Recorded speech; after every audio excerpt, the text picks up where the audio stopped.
Hi everyone, welcome to Query and Configuration Manager with SQL. I'm Chris Kibble. Today I'm going to show you just what the title is, how to use SQL to get data from Configuration Manager. The only thing you'll need to follow along is a Configuration Manager instance, access to the database, and SQL Server Management Studio, which is free and which I've linked to you on the screen here. Because this is a recording and I know you can pause to work things out in your head, go back to review something you want to see again, I'm going to work at a relatively fast pace, fully expecting you to stop, pause, go back, look at the queries, and kind of dwell on things for a few minutes. Also, as a bit of an experiment, I'm treating this more like an unscripted live demo and less of a well put together training video. I'm hoping that my target audience is okay with that and this format works out well for you. So with all that out of the way, let's start. So the first thing to know is what we're working with here. So this is SQL Server Management Studio in front of you. When you launch it, it's going to ask you for your database information. You'll go ahead and put that in, and it's going to land us on a blank screen that I've filled out with some comments here. Up here, it's going to show that I've connected to the master database, which is not the one we want.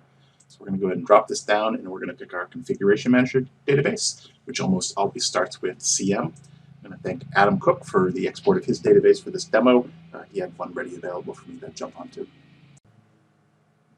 So we'll start with a super basic query. We're going to select all from VR system, and I'm going to execute that. You can just press F5, you can highlight it and press F5. Once you have a number of queries in here, kind of picking the one you want to run is helpful by highlighting.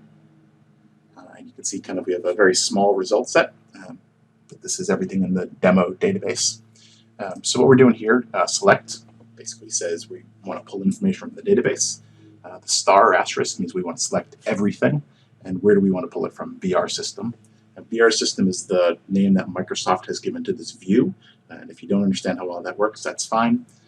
Just understand that this is where the information is stored in the database and you want to pull everything from it.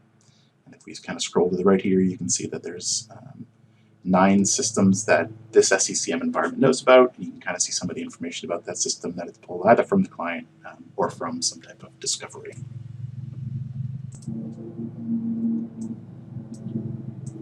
Do a very similar query against a different view.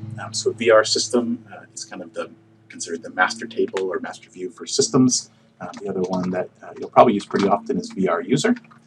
You can select that and press F5 again, and here are the users that this database knows about. And there are 10 users here. You scroll right, you can see that not all the information is here. And what we're going to do in a little bit is join this information to other views to get even more information on this data. So the first thing we're going to do is shrink this down a little bit because this is way more information than we need from this view. So we're going to go ahead and go back to our VR system query and kind of see we've got this whole scroll bar with the data.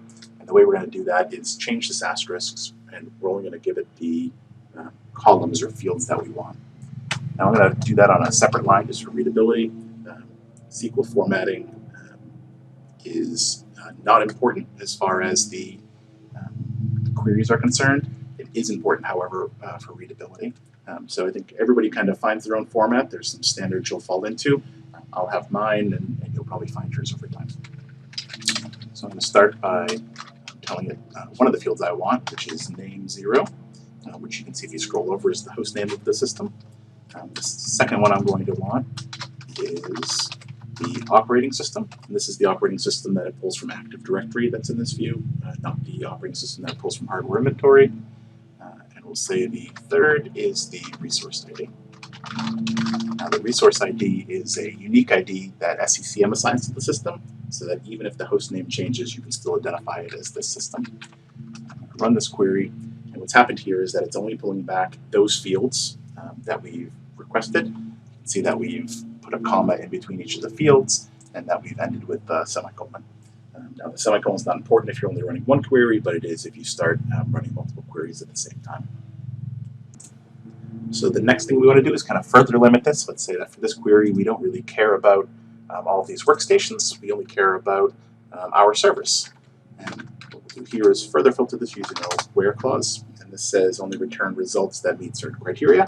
So we're going to say where this operating system equals, and we'll pull one of these. Let's say we're only going to pull server 10.0. And I put those in single quotes. Double quotes will not work here. They've got to be single. And I'm going to execute that. You'll see that list shrink further. And now we're just looking at these Windows 10 servers, so 4 of the 9 systems that the SCCM environment had. We can do multiple where statements, so I'm going to go down here and we can add another one. And let's also say where the name of the system is like, keyword for kind of a wildcard search, and we'll say it's like HYP %. And in this case, the % is what an asterisk is in most other languages. It's saying anything basically that starts with HYP. I'll go ahead and execute this query. You'll see it shrink even further.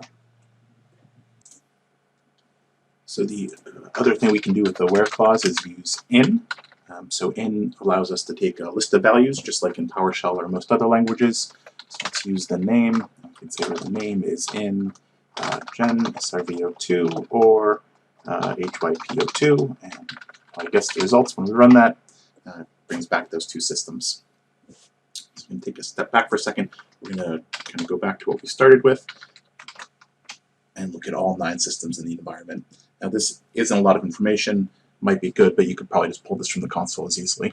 Where the real power comes from is from joining all of the other data that comes back from hardware inventory, and all of that other data is in hundreds and hundreds of other views throughout the entire database. The way we get that data is by joining that system information to the hardware inventory. We do that with the join.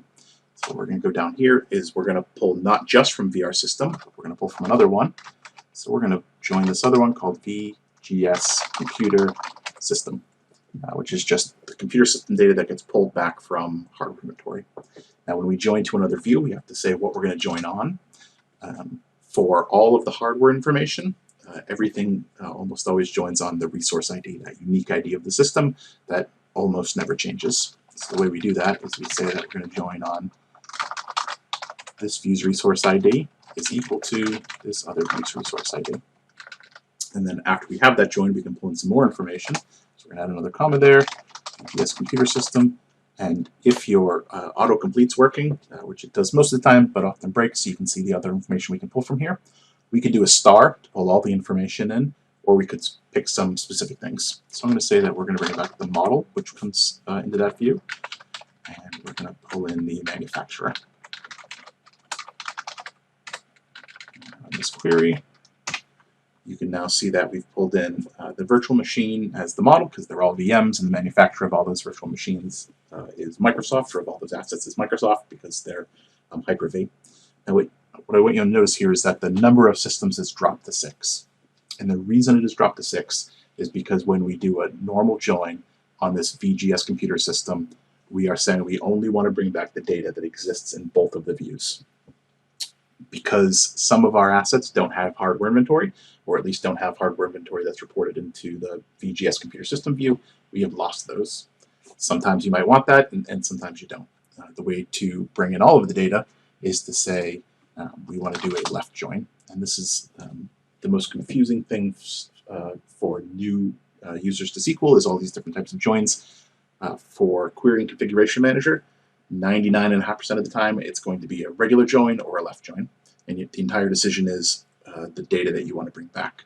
So what you'll see when I run this query is that we've now brought back all 9 systems, and 3 of them are null, which means that there's no information there in that view for these resource IDs or for these systems. And the order here matters. So we're joining VR system and VGS computer system. The left join, we are left joining VGS computer system, and that means we want everything from VR system and only those things from VGS computer systems that match, but we don't exclude any. So hopefully when you kind of see that down here, that makes sense to you. So I'm going to limit this down to just one row again. So we're going to do that again with the where clause, and we only care about one system now for this. So we're going to say where the name is equal to, let's go for client 01, so we have there for data. So obviously when I do this, we're going to bring it down just to that one row. And how I'm running these queries now is normally how I write them myself. When somebody comes to me looking for information, is I kind of start small, make sure I have the information I want, and then grow it out. That way, if there's a problem along the way, I catch it before I write this really long query. And the other view that we're going to join here, another really popular one, is the v add remove programs view. And this is everything in add remove programs that gets reported with hardware inventory. And just like the other, we're going to join it on the system's resource ID. is equal to the v-add-move programs resource ID. And just like we did before, we're going to bring back some additional fields here. And autocomplete is going to tell us what we can bring back. And I'm going to bring back the publisher. Copy paste, I'm going to bring back the display name. And I'm going to bring back the version.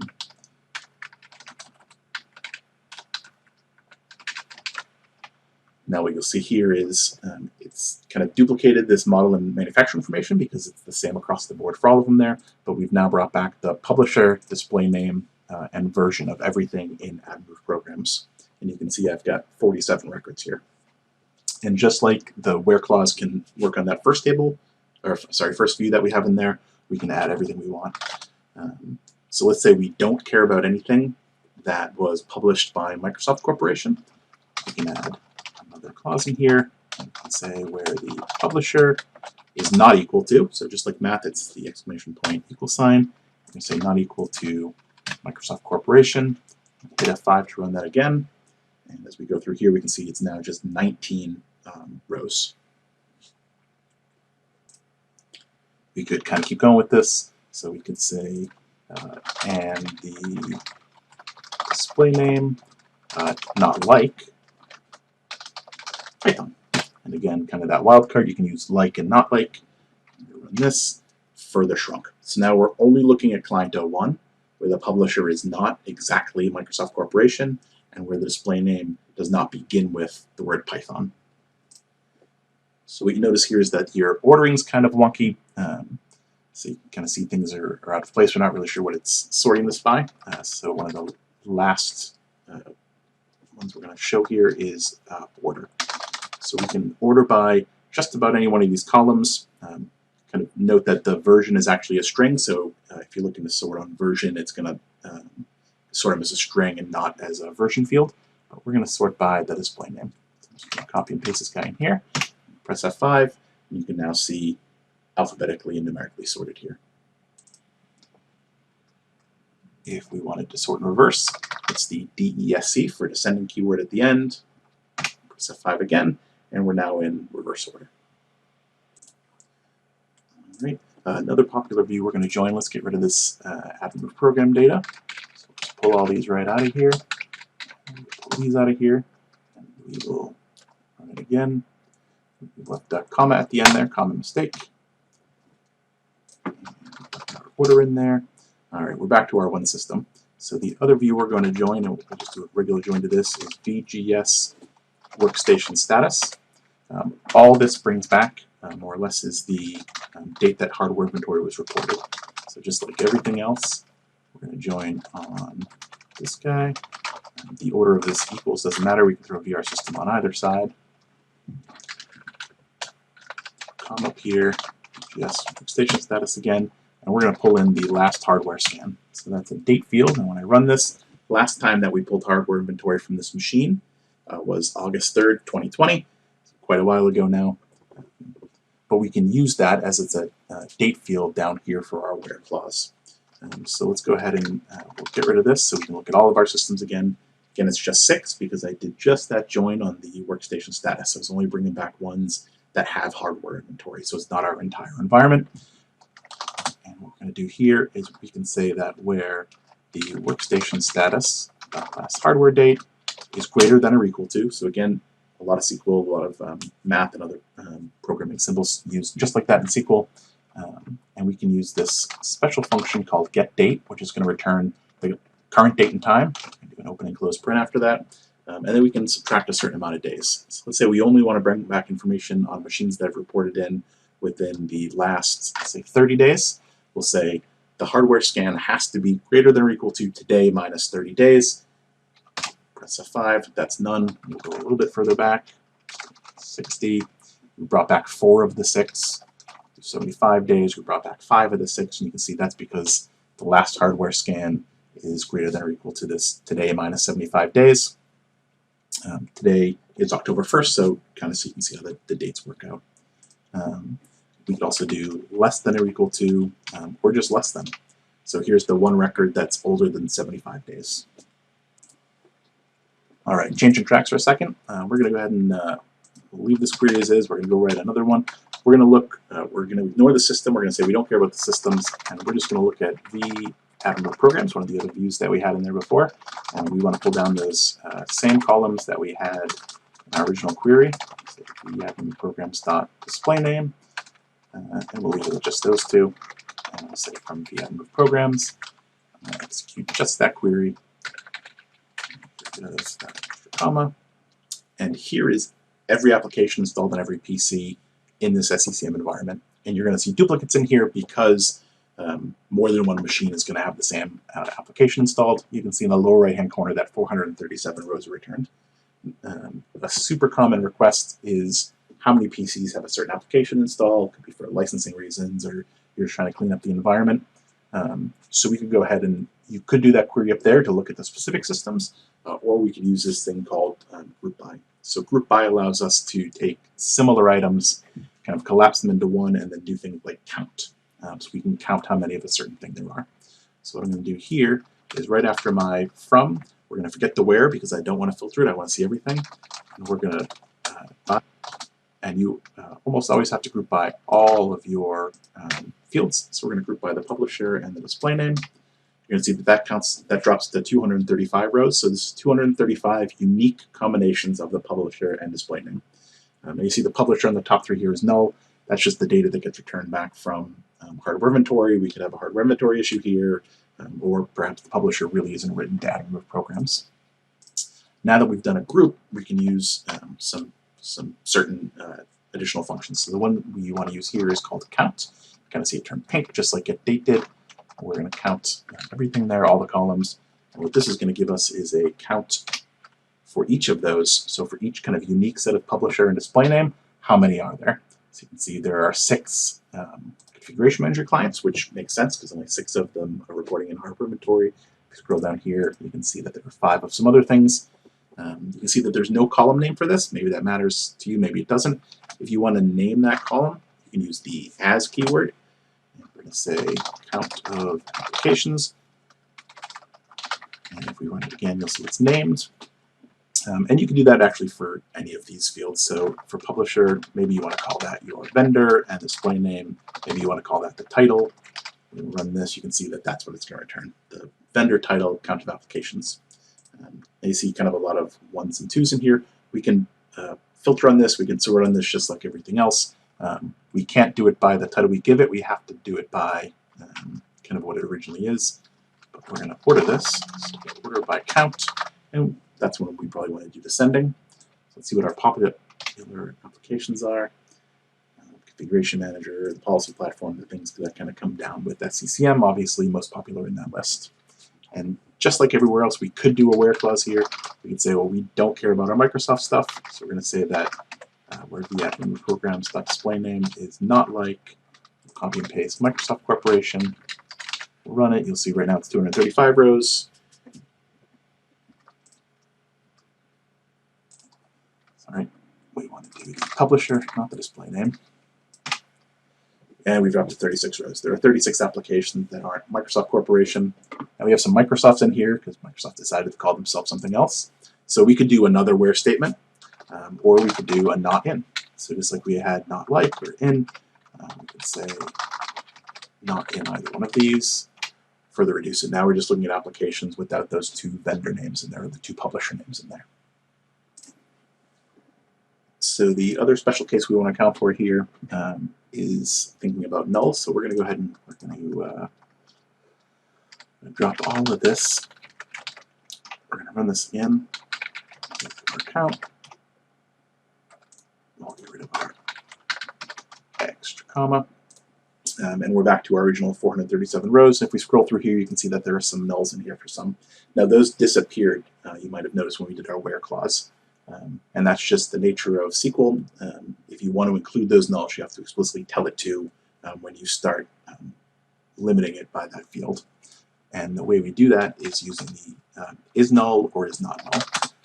So what we're going to do here is we're going to say where the publisher, and again we're ignoring that vendor because we're calling it what it really is. We're going to say is null. And when I execute that, we're going to see just those 4 applications, or those 4 rows, 2 different applications where the vendor is null. If we only want to see the ones that were not null, it that way. And now here's everything where the vendor is not null. All right, so we're going to leave this guy. We're going to go back up here. I'm going to show you another view that I use all the time. So we are going to join yet another view up here, and that we'll do a left join for is VGS system console usage. You can see, like we kind of talked about earlier, is that I've lost my autocomplete here, so that's okay. I'm going to say on this resource ID equals VR system.resource ID. And because I've lost my autocomplete, we're going to go ahead and look at everything there in this view by just doing our dot star. Oh, it looks like it started working again. So we're going to shrink this bottom a little bit so we can see the whole query. And I'm going to get rid of this guy.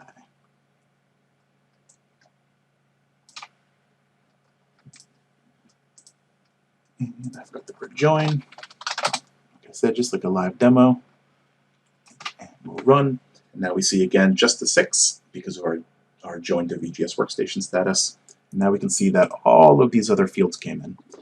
And the one that's really important here is this top console user. I use this all the time. And this tells us from hardware inventory who SCCM thinks is the top user of the system. And you can look online for what that algorithm looks like. What we care about is that it has returned a value to the database for some of these records. So we're going to say I only care about records where it has come in. So I'm going to go and do a regular join to that. That's going to reduce it just to ones where we have a top console user, which is just 3. And we're going to change this just to look at the top console user. Run that guy again. And now we can see the 3 systems where we have ACC/Adam, our only user in this demo database, has logged in as enough to be the top console user on these 3. When you have hundreds of thousands of users, though, knowing that it's ACC/Adam doesn't tell you that much. So we're going to go ahead and join the users table. And that's the Active Directory discovery for users. And we'll see what we have in there for that. I'm going to start with the left join, because I'm not entirely sure what's in the table yet. So we're going to left join the VR users table. And this time, we're not going to join it on the resource ID. System and users don't join on the resource ID, although users do have resource IDs. There's no match between those two. What we can join them on, because we can join on any other field, is a field in here called unique username, which will be ACC/Adam in the other one. So we're going to say on VRuser.unique username equals VGS system console usage top console user. I'm going to stop there for a sec because I know, because I've written enough queries, that this is what they join on. But if you knew you needed to join to it, but you didn't know what you can do is just drop down below and just do a quick select all from VRuser, F5 that, and you can kind of look through these fields to determine what it looks like. So we know that our system console usage has domain/user, so we can look through here, kind of go, and then, oh, it looks like we have domain/user here. It's the unique username, so we know that that's where we can join the tables on, because that's what a join is. It is what is unique between these 2 tables, so that I know how I can bring them together. It's between these 2 views. We know that the unique username mapping to the top console user is how we're going to map those 2 together. Now that we've brought them together, we can pull in these fields from VRuser, which is anything that SCCM can pull from Active Directory.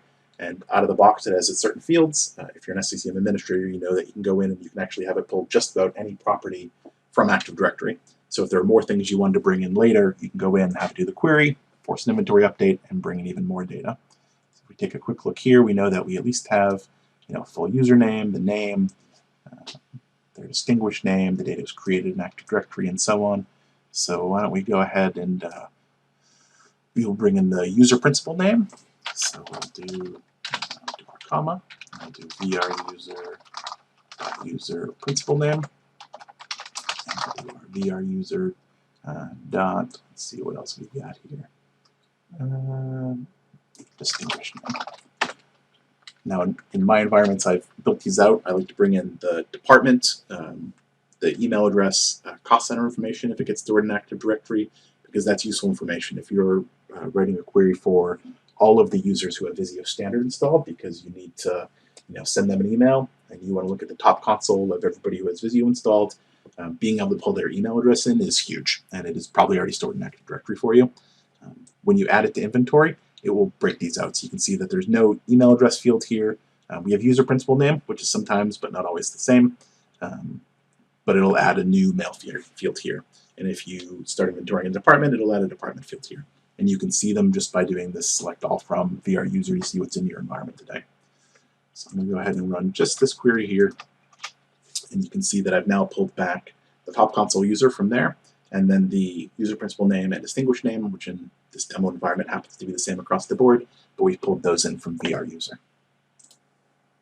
So this is all well and good because I know what all the views are, but I need information all the time and I don't know where it's stored, or it's been a long time since I've queried it. So I'm going to show you 2 ways that I kind of find that data. So I'm going to leave these guys up top. I'm going to come down here. So like we talked about earlier, SCCM keeps all this data in tables. Microsoft provides views, which is what you should be querying. Microsoft has, in roundabout ways, told us that tables may change over time, but they seem pretty committed to keeping the views the same. And that there's a lot of third-party products and reports that depend on those views, so I have a pretty high level of confidence that they'll stay the same. So I usually build my queries around these views, and views are just saved queries of other tables. So one way is right in the console, expand your database, expand views, and here they all are. So if we went down this list, there's, I want to say almost 3,000 the last time I did a count in the current branch of SCCM, most of which you'll never touch. Most of the ones you care about, other than VR system and VR user and v add remove programs, are all going to start with v_gs. And that is almost all of the hardware inventory data, which is just about everything you care about.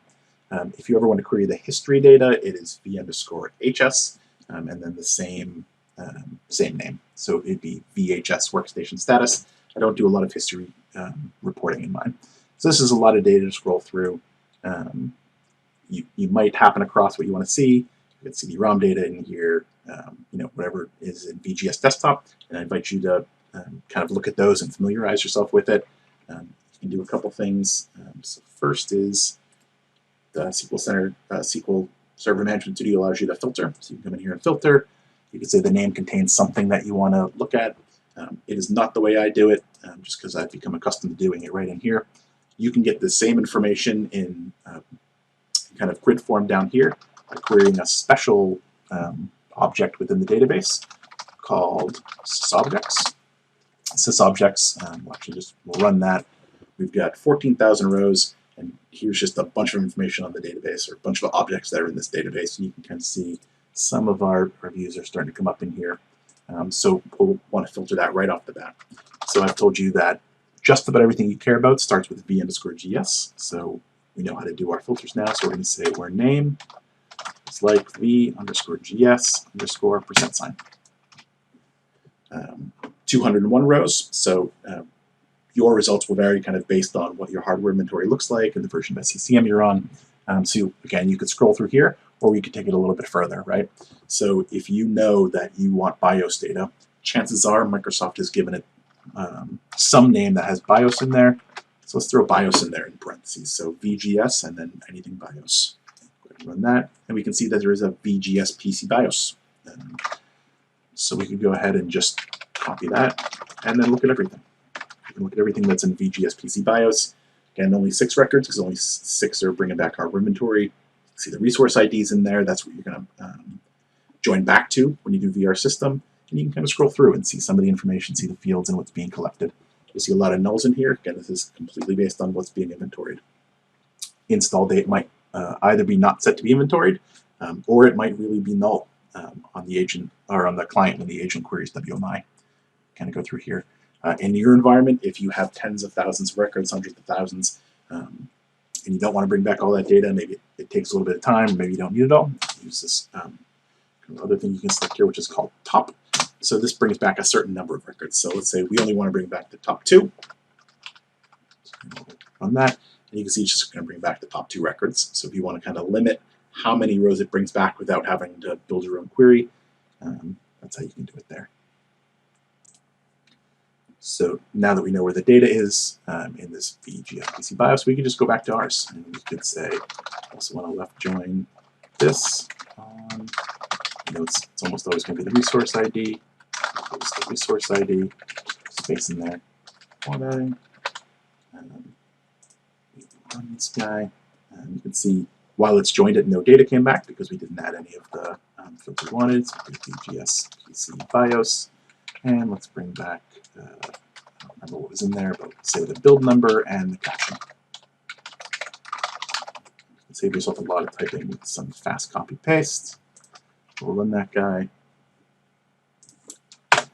Come on there again. Build number and caption were both null, so we'll just, like we did before, we're just going to pull these records from VGS PC BIOS. The BIOS version is a field we like. So let's go ahead and do BIOS version. Go to this guy. Run him. And now we're bringing back the BIOS version. And you can see that the name came back 6 times. Each one came back 6 times. So that tells me is that I've done something wrong in my join. So if you have the same client coming back a whole bunch of times, it could be because the other table or the other view has multiple records, just like when we looked at the add and move programs, or it could be a problem with your join, which is why it's super important to kind of go slowly, kind of build it out the way we've been doing. You can see what I've actually done here is I've joined VGS PC BIOS to itself. So we don't need to go into details on what exactly that's doing in the background, but we do know that it's not the right way to do it. So we're going to go back to VR system, because that's how we want to bring it back to that view. That's how we want this to go. Run it again. There we go. We've just got our 3 clients that have some record in there. And we can see that we're now pulling in the BIOS version. All right, next thing I want to show you is this statement called case. And case, for those who have programmed anything else, is kind of like your if-then-else statement, which is actually really cool to look at. So I'm going to eliminate some of these just to get a little bit easier to read. We don't need to see that. We don't need to see that. I'm going to come down here, and we basically want to say that, let's look at this guy right here. We want to say that if this guy says UFI in it, we want to bring back something. I'm going to do this a little bit closer to the top. Like I said, that's just with case. It is not case sensitive. So we're going to say case, and then we want this field here. Case this guy, we'll say is like UEFI, then UEFI. Now we could do a whole bunch of these, or we can just do our else here. So we're going to do an else. We'll say probably not UEFI. And then we're going to give it an end, and then we're going to give it a name. So is it UFI?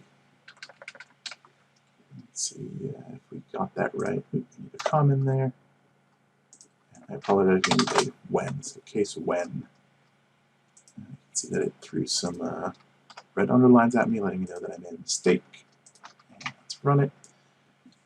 And then we've got this is it UFI, which is based entirely on our case statement. So because this one is not like UFI in here, the UEFI, it says probably not.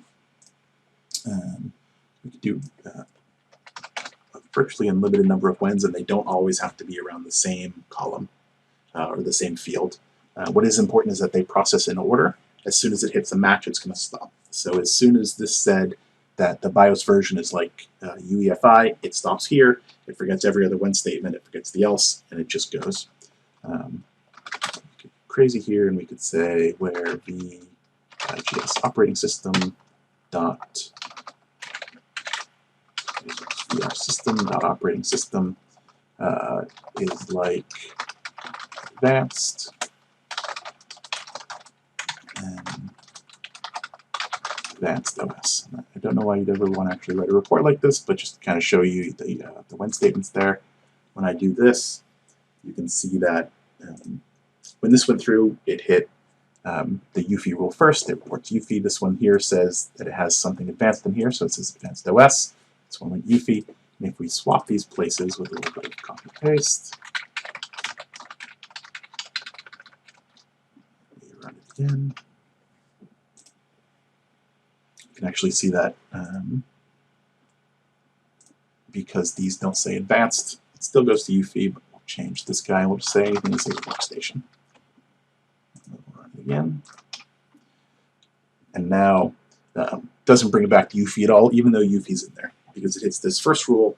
It sees that workstation is in the operating system name, and that's what it returns. And it never bothers to check that second one. So totally in order. You don't need an else statement. If you don't have an else, it'll return null if none of your rules are matched. So you can see that here. And is UFI returns null because none of your rules were matched. All right, I'm going to show you two more functions in SQL before we wrap up, because they're ones that I've used a number of times and I think they're important. There's dozens or more, probably hundreds of SQL functions. If there's something that you're looking to do, definitely Google for it. If there's something you can't find, hit Google or hit me up and we'll find it. But these ones have been big for me when I'm querying SCCM. So we're going to jump back down to our add and remove programs query, and we're going to add another column in here. We're going to bring in the version. So I'm going to say add and remove programs dot version. I'm going to get rid of this, and we're just going to look at everything. So we can see all these versions over here.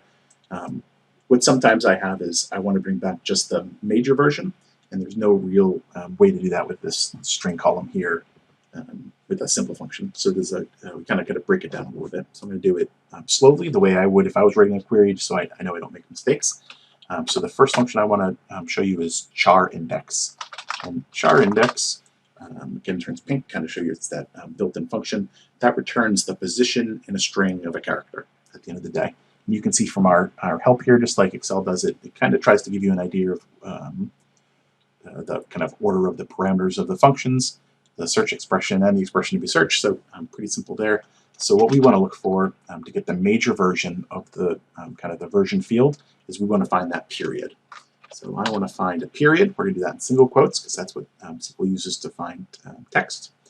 And for our second parameter is going to be this version 0 field. I'm going to say that as where is the dot. We run that, and we can see it's in position 2, position 3, and so on, because it's dynamic. It's going to be different everywhere else. So when we know where the dot is, we can now use that to find everything to the left of the dot. And the way that we're going to do that is using another function called Substring. Again, turns pink there. So Substring pulls back, kind of like the name sounds, part of a string. So we want to pull back part of that version 0 string.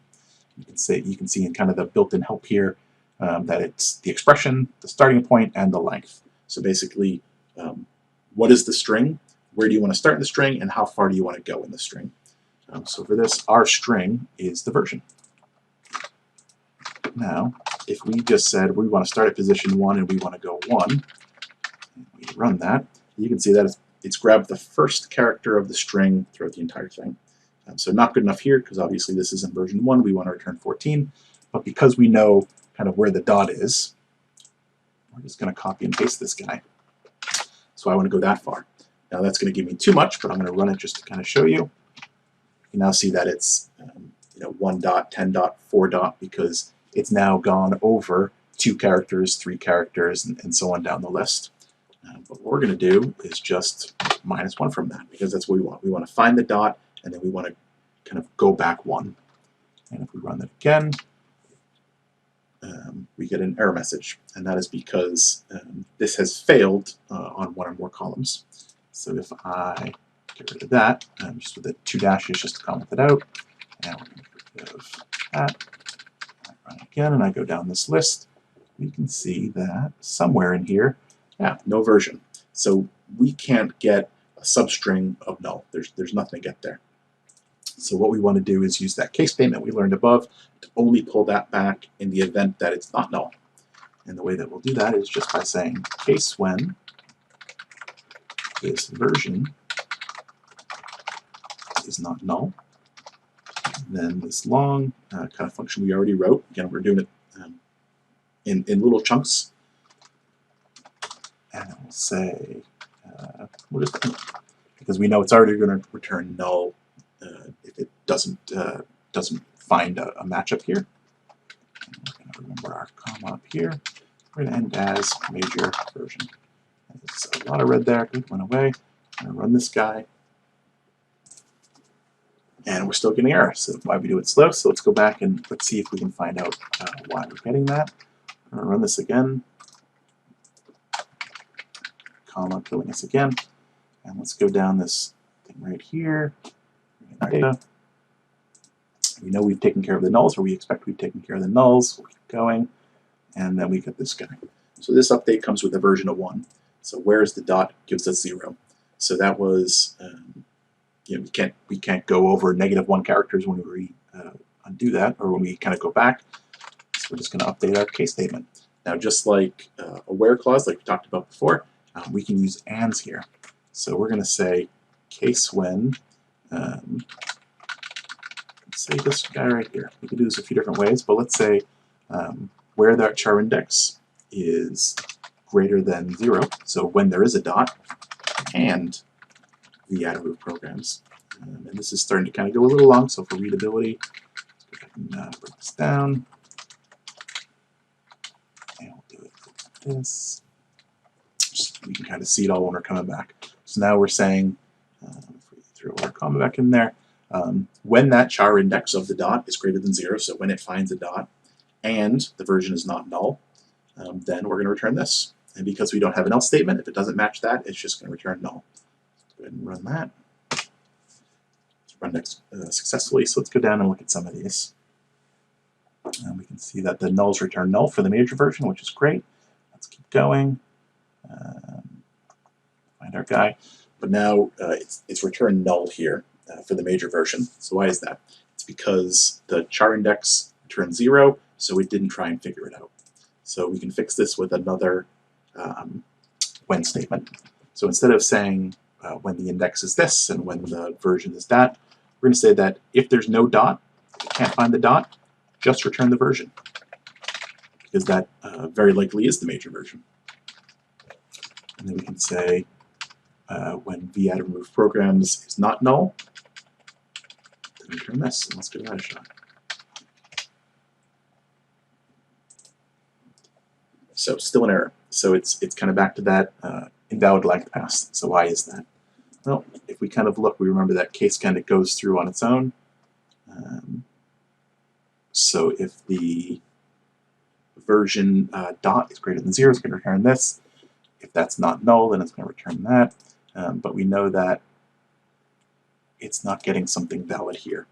So we're going to comment that guy out. Run it again, and let's go see where it has a problem. Scroll through, the nulls are working there. You can see that this guy's returning null. And we kind of got a logic problem there. So what we really want to say is that when it equals 0, so when there is no dot, we want to return the version. Let's go ahead and we'll try that. We'll go down and make sure that that worked. It did. So we'll put back our other statement in there. We will run it again. That's looking better. You can see that 14 is 14 and 11 is 11. Keep going down the list. Our nulls are returning null, which is what we want. There's no version there to report on. And then here we go. When there's no dot, it's returning that. So we've now used those functions with a case statement to do that. This isn't necessary anymore. We had this in here, this char index, just to find it for us, so we can kind of build it out slowly, not needing it in the final report. Run it again, and we have our results. And just like all the other ones, we could return this, or join this back to the VR system, bring in system information for all of these. We could filter it, bring it down, bring in other columns from either these views or other views, and kind of build it out. So hopefully those are good kind of building blocks for building your own queries. And I think the most important information, once you kind of just learn the basic syntax, which hopefully you've picked up here, is knowing where to find the data, which again, from the views here, or from using the sys objects here. If you have questions, feel free to reach out. If there's more I can cover in the next video, let me know. Again, hope this format worked well for you. Hope you learned something. Hope you can find what you're looking for, and look forward to seeing your examples out in your blogs. Thanks, everyone.